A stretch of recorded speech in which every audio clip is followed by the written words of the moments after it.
अभी अभी बिहार का सबसे बड़ा ओपिनियन पोल निकल के सामने आया है, जहां पर एक पार्टी को सबसे बड़ा सीटें मिल रही है और दूसरी पार्टी पूरी तरह से हार रही है। दरअसल दोस्तों, आपको पता होगा कि कुछ ही महीने बाद बिहार में विधानसभा का चुनाव होने वाला है, जिसको लेकर सभी पार्टी अपनी अपनी तैयारी पूरी तरह से जोरों शोरों पर कर दी है और अपनी अपनी पार्टी को मजबूत करने के लिए एक दूसरे के नेताओं को तोड़कर पूरी तरह से अपनी पार्टी में शामिल कर रही है।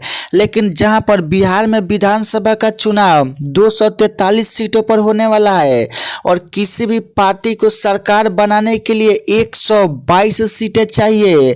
अब 122 सीटें के लिए दो तरफ गठबंधन लड़ रही है, एक तरफ एनडीए और दूसरी तरफ यूपीए।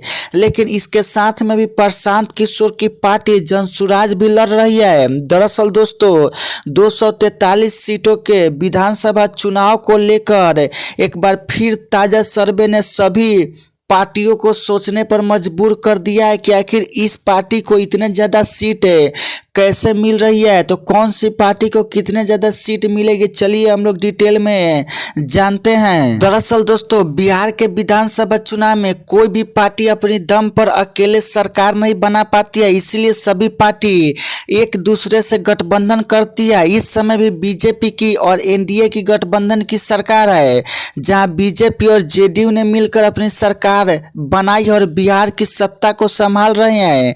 लेकिन अभी अभी जो बड़ी खबर सामने निकल के आ रही है, वो एक और बड़ी खबर है जिसने पूरे बिहार को चौंका दिया है। और ये खबर है लोजपा रामविलास पासवान की पार्टी, जो इस समय चिराग पासवान संभाल रहे हैं। जो लोजपा पिछली बार अकेले चुनाव लड़ी थी पूरे सीट पर, और इस समय अब एनडीए के साथ गठबंधन करके चुनाव लड़ेगी, जिससे एनडीए पार्टी को काफी ज्यादा बढ़त मिल रही है। दरअसल दोस्तों, अगर 243 विधानसभा सीटों की शेयरिंग की बात करें तो एनडीए के खाते में सबसे ज्यादा जा रही है 185 सीटें, यानी कि सरकार बनाने के लिए 122 सीटें चाहिए और इस समय एनडीए के खाते में 185 सीटें जा रही है, जिसमें बीजेपी 92 सीट ले रही है, जेडीयू 75 सीटें निकाल रही है और वहीं पर लोजपा 18 सीटें निकाल रही है। इन सब के गठबंधन में 185 सीटें आ रही है, यानी कि बहुमत से भी ज्यादा। तो वहीं पर यूपीए की सरकार, यूपीए की गठबंधन में